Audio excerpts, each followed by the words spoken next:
গত পর্বে আমরা আমাদের সেলস দেখেছি আমাদের পারচেসও এক্স্যাক্টলি সেলসের মতো। এই টিউটোরিয়ালে আমরা আমাদের কাস্টমার এবং হচ্ছে সাপ্লায়ার্স ক্রিয়েট করা দেখব।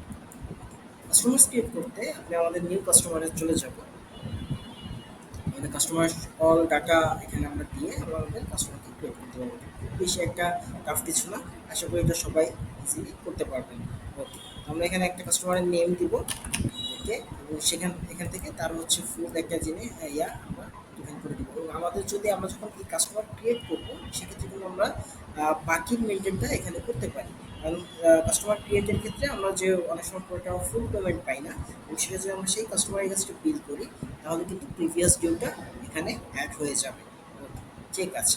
দেন হচ্ছে আমাদের কাস্টমার লিস্ট, ইনপুট কাস্টমার, এগুলো আমাদের এখানে থাকবে। সেম সিস্টেম আমাদের সাপ্লায়ারের জন্য। আমরা যদি নিউ সাপ্লায়ার ক্রিয়েট করি আমরা এখানে সাপ্লায়ার মেনশন করে দিতে পারবো, এবং সাপ্লায়ারের জন্য আমরা একটা ওপেনিং ব্যালেন্স মেনশন করে দিতে পারবো।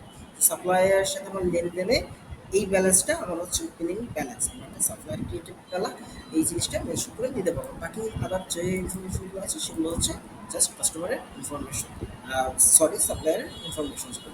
তার ট্যাক্স নাম্বার, তার রেজিস্ট্রেশন নাম্বার যদি থাকে বা পোস্ট কোড বা আদার থিংগুলো এখানে আমরা মেনশন করে দিতে পারবো। তো এটাই হচ্ছে। এবং আমাদের যদি বাল্ক ইনপুট লাগে, সেম ফর সাপ্লায়ার এবং কাস্টমার বোর্ড, আমাদের যদি বাল্ক ইনপুট লাগে আমরা এখান থেকে বাল্ক একটা ডাটা কিন্তু ইনপুট করতে পারতেছি। তো এই ফিচার বেসিক্যালি এতটুকুই। আপনারা এটা নিয়ে যখন কাজ করবেন ইনশাআল্লাহ একটু বুঝতে পারবেন। যদি কোনো প্রবলেম হয় সেক্ষেত্রে আমাদের সাথে কন্ট্যাক্ট করলে আমরা এটা সলিউশন করে দেবো ইনশাআল্লাহ।